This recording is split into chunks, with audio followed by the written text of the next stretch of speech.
우리 찬양한 대로 성령의 불이 우리 아이들의 삶을 태워준 역사 있기 원합니다. 아멘. 또 이 자리에 오늘 밤에 또 하나님께서 우리 가운데 함께 하시기를 원합니다. 아멘. 시간 다 같이 하나님 말씀 읽도록 하겠습니다. 마가복음 7장입니다.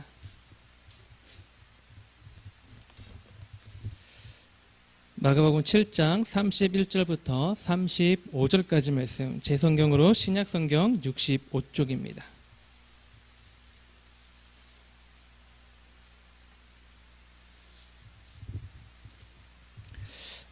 마가복음 7장 31절부터 35절까지 말씀, 우리 살아계신 하나님 말씀 다 같이 받들어 보도록 하겠습니다. 시작.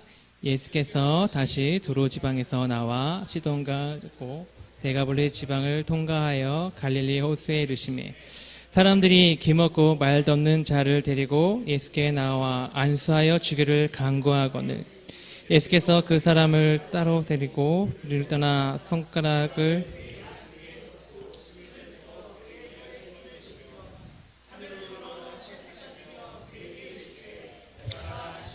이는 열리라는 뜻이라. 그의 귀가 열리고 혀가 맺힌 것이 곧 풀려 말이 분명하여졌더라. 네네, 35절까지입니다. 네, 감사합니다. 우리 한 번 더 옆에 분들과 인사합니다. 축복합니다. 사랑합니다. 이쁘십니다. 네. 저는 매주 오전마다 너무나 이쁜 친구들을 만납니다. 네. 우리 친구들은 그 시간마다 너무 잘생긴 목사님을 만나고. 네. 오늘 본문에서 예수님께서, 예수님의 행적을 우리에게 알려주고 있습니다. 우리 본문 31절 보니까 예수께서 다시 두로 지방에서 나와 시돈을 지나고 데가볼리를 통과해요. 갈릴리 호수에 이르셨다고 합니다. 한글을 보면 단순히 주님께서 갈릴리 호수로 나아가시기 위해서 데가볼리 지방을 통과하신 것처럼 보입니다. 하지만 언문을 보면 이 통과하다라는 단어인 헬라어 아나 뒤에 메손이라는 헬라어 단어가 포함되어 있습니다. 이 메손이라는 단어의 뜻은 한가운데라는 뜻입니다. 즉 우리 주님께서 갈릴리 해변으로 가시기에 사돈을 지나 데가볼리라는 지역, 데가볼리 지역의 한가운데를 통과하셨다라는 말씀이 됩니다. 근데 여러분, 지금 우리 주님이 한가운데로 통과하신 이 지역이 어디라고 말하고 있죠? 데가볼리입니다. 이 지역은 갈릴리 호수 동쪽으로 10개의 도시들로 이루어져 있습니다. 여러분, 갈릴리 호수 동쪽, 무엇을 뜻합니까? 갈릴리 호수 동쪽. 그것은 철저하게 이방인들이 거주하고 있던 곳이고, 철저하게 헬라화된 도시들이 있던 곳입니다. 유대인들은 갈릴리 호수 서쪽, 즉 자신들의 이스라엘 영내에 있던 사마리아도 함부로, 그들은 그것을 지나가기를 스스로 거부하였습니다. 왜 거부했죠? 그들이 이방인과 피가 섞였다는 그 사실 하나만으로도 유대인들은 사마리아 땅을 지나가지 않았습니다. 그래도 사마리아는 스스로를 야곱의 후손으로 여기며 시내산에서의 예배를 그나마 간직하고 있던, 사모했던 자들입니다. 하지만 갈릴리 동편은 달랐지요. 이들은 철저하게 이방인들이었습니다. 더욱이 그 도시들은 당시 로마의 지배에 의해서 철저하게 헬라화된 도시들이었죠. 무엇을 탑니까? 그 도시들에는 우상이 팽배한 곳이었다는 거예요. 우상이 팽배했을 뿐만 아니라 하나님의 이름이 없이 여겨지고 황제가 그 자리를 대신하여 숭배받던 곳이 바로 데가볼리 그 지역입니다. 그런데 그 주님께서는 그 지역을 통과하다 못해 어떻게 했다고요? 한가운데로 지나 들어가셨다. 무엇을 뜻합니까? 우리 주님께서 매우 의도적으로 그 동네 한가운데로 지나가셨다, 통과하셨음을 뜻합니다. 왜 우리 주님이 우상이 질비하고 세속문화가 넘쳐나는 이방 도시들 그 한가운데를 통과하여 지나가셨을까? 그곳에도 하나님의 영광이 있어야 되기 때문인 줄 믿습니다. 또한 그것을 지나서 우리 주님께서는 귀먹고 말이 어눌한 한 사람을 만나시기 위해서 그곳을 통과하여 지나가셨습니다.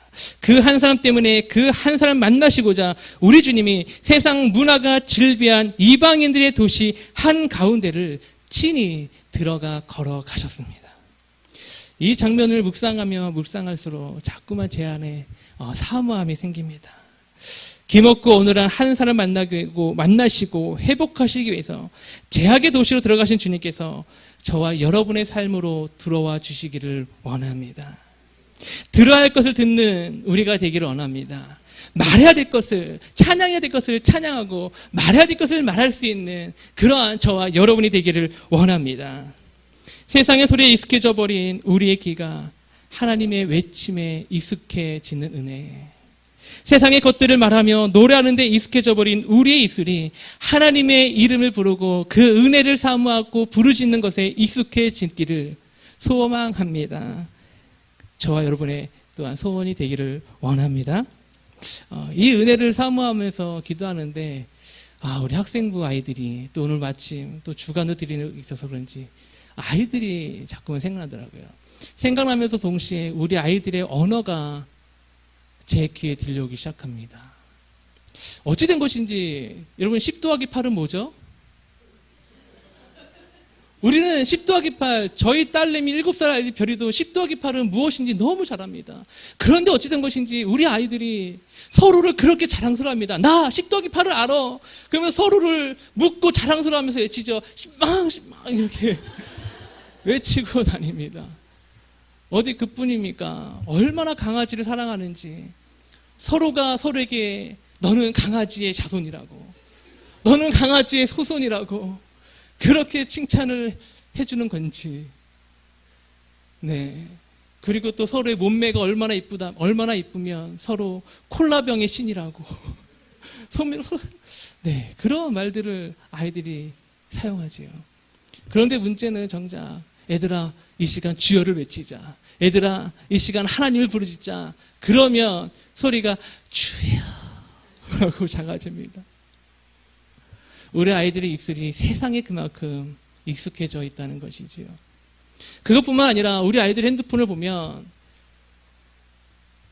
많은 그 mp3 리스트가 다 대중가요로 이루어져 있습니다.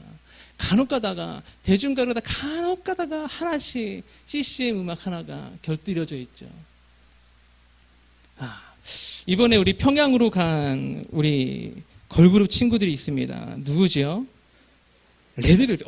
다 아시는군요. 이 레드벨벳 걸그룹을 북한 방송에서는 붉은 융단의 패거리들이 이렇게 하셔야 붉은 융단의 패거리들이 이 시간 평양에서 찬양을 했다고 그렇게 하더라고요. 그런데 여러분, 이 붉은 융단의 떼거리들, 이 레드벨벳의 노래 제목이 빨간맛입니다. 제목부터가 일단 빨갛죠. 네, 혹시 빨간 맛이 뭐가 어떠냐, 매운맛이지 않냐, 그렇게 말할 수 있지만 그 가사를 보면 네, 그렇습니다. 그런데 여러분, 문제는 이러한 것들이 우리 아이들의 귀에 그런 것들에 익숙해져 있다는 것이 문제지요. 그렇다면 여러분은 어떠하십니까? 하나님 앞에 나와 구하는 오늘 이 시간, 혹시 세상의 것들에 익숙해져 버린 입술로 그대로 나와 있지 않습니까? 이 시간 구하는 때 세상에서 외치는 소리에 익숙해져서 그 소리를 마음에 간직하고 하나님 앞에 구하고자 나와 있지 않습니까? 세상이 요구하는 것, 세상이 이것이 성공이라고 말하는 것들, 그것들을 따라서 그래, 내가 그거를 나를 도와주신다는 하나님께 구하지 하고 나와 있지 않습니까? 여러분, 우리가 이 세상이 아니라 하나님의 소리에 익숙한 자들이 되기를 원합니다. 하나님의 이름을 부르는데 익숙한 우리 사랑하는 친구들과 여러분들과 제가 되기를 원합니다. 이를 위해 주님께 간구할 은혜가 바로 이방인들의 도시 한가운데로 들어가신 주님의 발걸음입니다. 우리가 볼 때 우리 직장과 또 화려한 네임 사인으로 가득 찬 저 학원가, 그리고 또 범계 사거리, 또 안양 1번가 하나님과 상관없이 느껴집니다. 과연 이곳에서 하나님을 부를 수 있을까? 과연 그 노래방에서 친구들이 다 랩하며 뛰노는 그 순간 나는 거기서 내게 강 같은 평화를 부를 수 있을까? 그렇죠, 여러분. 근데 여러분, 바로 그러기 때문에 그곳에 주님의 발자취가 새겨져야 하는 것입니다. 바로 그러기 때문에 그곳에 여러분을 존재케 한 줄로 믿습니다. 그렇기 때문에 그곳에 저와 여러분을 하나님께서 보내시고 그곳에 하나님의 이름을 부르라고 보내심 받은 저와 여러분이 된 줄로 믿습니다. 아멘. 이방인들의 도시 한가운데를 통과하시고 주님이 목적하신 갈릴리 호수에 이르셨을 때 드디어 주님이 만나고자 했던 사람들이 데리고 옵니다. 우리 32절 말씀 다시 한번 보도록 하겠습니다. 32절입니다. 사람들이 기먹고 말도 없는 자를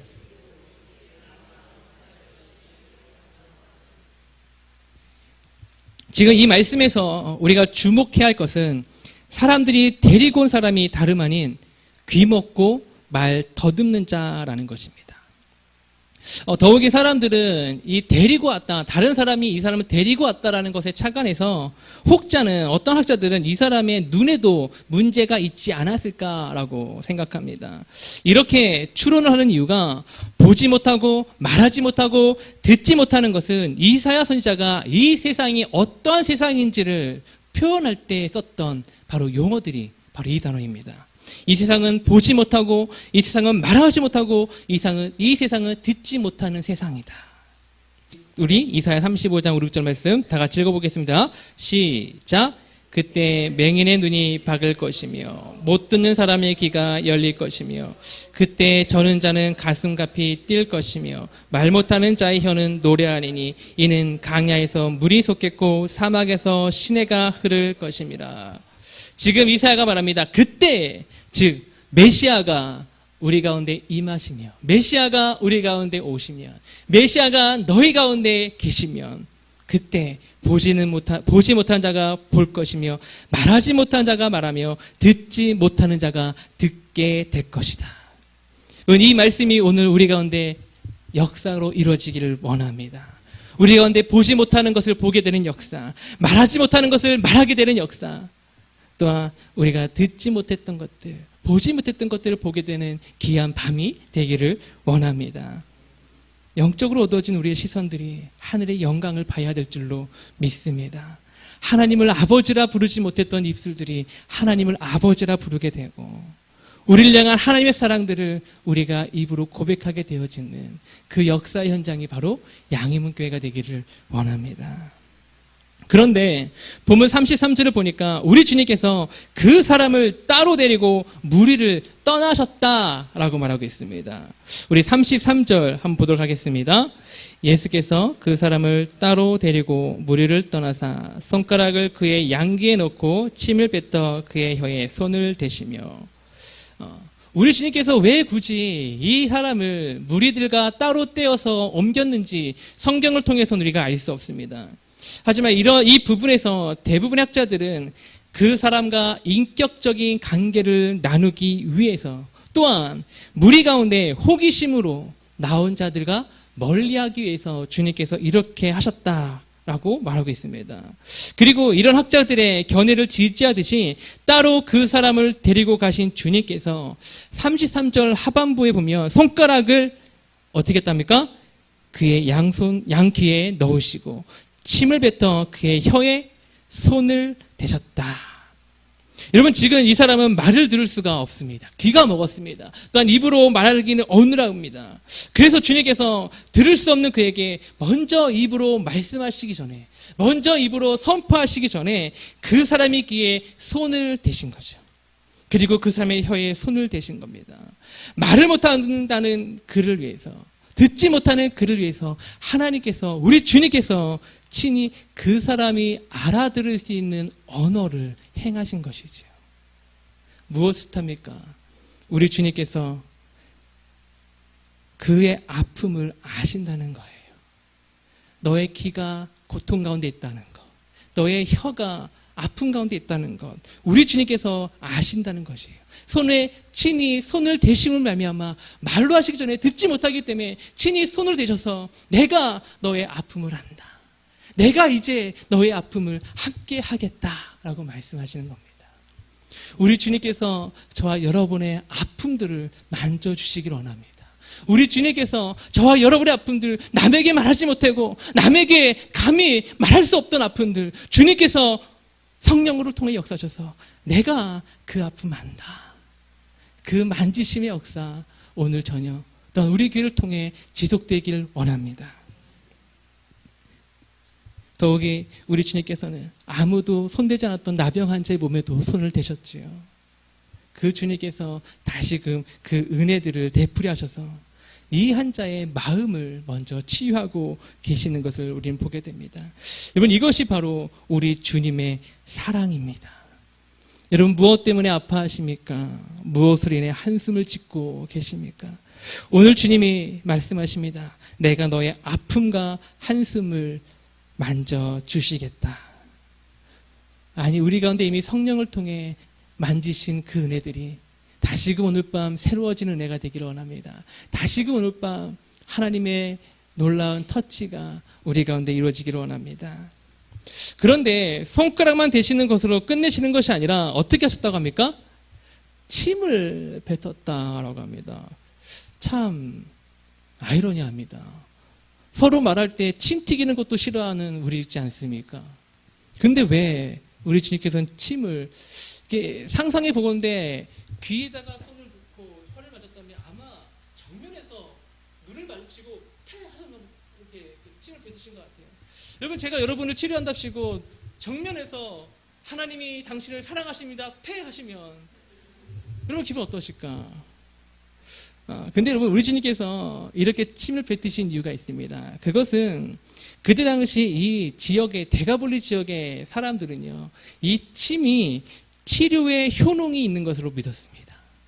이 침은 치료의 효능이 있다. 또 한 번 더 나가서 그 역사 자료를 보면 이 지역 사람들은 사랑하는 자녀에게, 어머니가 아버지가 사랑하는 자녀에게 친히 그 머리에 손을 얹고 또한 자기 나름대로의 축복을 하기 위해서 침을 뱉었다고 합니다. 그러니까 아버지가 딸아 사랑한다 머리를 잡아들고 태 이렇게 뱉는 것이 이 당시의 문화였다는 것이지요. 무엇합니까? 우리 주님께서 그 사람은 듣지 못합니다. 그 사람 말하지 못합니다. 주님께서 그 사람이 이해할 수 있는 최고의 표현으로 그 사람의 길을 막으시고 그 사람이 자랐던 문화를 사용하셔서 내가 너를 얼마나 아끼는지를 표현해 주셨다. 저는 그렇게 받아들이고 있습니다. 여러분, 우리 주님께서 저와 여러분도 이렇게 사랑하신 줄로 믿습니다. 우리가 가장 이해하기 쉬운 방법으로, 우리가 가장 잘 느낄 수 있는 그 방법으로 여러분 각자에게 하나님의 은혜가 있지요. 그 은혜 하나님 우리가 부여잡는 자가 되기를 원합니다. 그 은혜 하나님 우리가 부여잡고 이 땅을 살아갈 수 있는 저와 여러분이 되기를 원합니다. 그리고 이제 드디어 주님이 34절에서 친히 선포하십니다. 우리 34절 말씀 다 같이 보도록 하겠습니다. 하늘을 우러러 탄식하시며 그에게 이르시되, 지금 우리 주님이 에바다, 즉 열리라라고 선포하고 계십니다. 그런데 이렇게 에바다라고 단순하게 선포하시면 되는데 이것을 선포하시기 전에 우리 주님께서 어디를 우러러 보셨다고 하십니까? 하늘을 우러러 보셨다. 그리고 탄식하셨다라고 말하고 있습니다. 그런데 이 탄식하셨다라고 번역된 헬라어는 에스테낙센의 본래 의미는, 이 에스타닉센의 본래 의미는 탄식이 아니라 불쌍히 여기다라는 뜻이에요. 즉 우리 주님께서 하늘을 보고 불쌍히 여기시며 무엇인가를 말씀하셨다는 걸 뜻하는 것이죠. 무엇을 뜻합니까? 왜 우리 주님께서 이 사람을 위해서 하늘을 보고 그 불쌍한 마음을 하늘을 보고 토로하셨을까? 이유는 딱 한 가지입니다. 여러분, 하나님의 은혜는, 하나님의 만지심은 하나님이 계신 하늘로부터 우리가 있는 이 땅으로 임하기 때문입니다. 그러기에 우리 주님께서 아버지가 계신 그 하늘을 바라보시고 탄식하시며 말씀하시는 거예요. 기도하시는 거예요. 하나님, 이 사람을 불쌍히 여겨 주시옵소서. 하늘에 계신 나의 아버지여, 이 사람을 불쌍히 여겨 주시옵소서. 하늘을 바라볼 수 있는 우리가 되기를 원합니다. 삶이 고단함에, 여러분 삶의 고단함에 여러분의 시선을 빼앗기지 않기를 원합니다. 이 세상이 주는 아픔과 고통 때문에 여러분의 시선이 빼앗기지 않기를 원합니다. 여러분, 초대교회 지도자였던 폴리캅은 죽음을 앞둔 화영장에서 황제에게 이렇게 말했죠. 하늘에 속하여 이 땅을 살아가는 자들이 바로 그리스도인입니다 라고 말했습니다.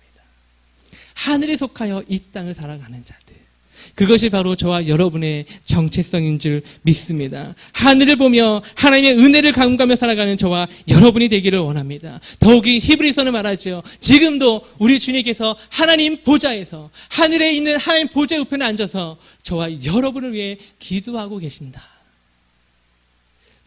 그 은혜를 사모하는 저와 여러분이 되기를 원합니다. 말씀을 마치고자 합니다. 이렇게 하늘을 보며 하나님의 국류를 구하시자 35절과 같이 즉시로 그의 귀가 열리고 혀가 맺힌 것이 풀려 분명히 말하게 되었다고 합니다. 하늘의 하나님께서 우리 주님의 기도에 응답하셔서 그에게 은혜를 내려주신 거지요. 여러분, 이 은혜가 우리의 것이 되기를 원합니다. 찬양팀 나오시겠습니다.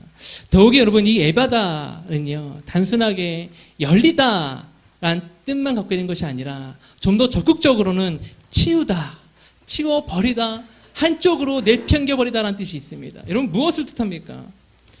하나님과 그 사람 사이를 가로막고 있는 그 상처와 아픔을 우리 주님께서 치워버리셨음을 뜻하는 거예요.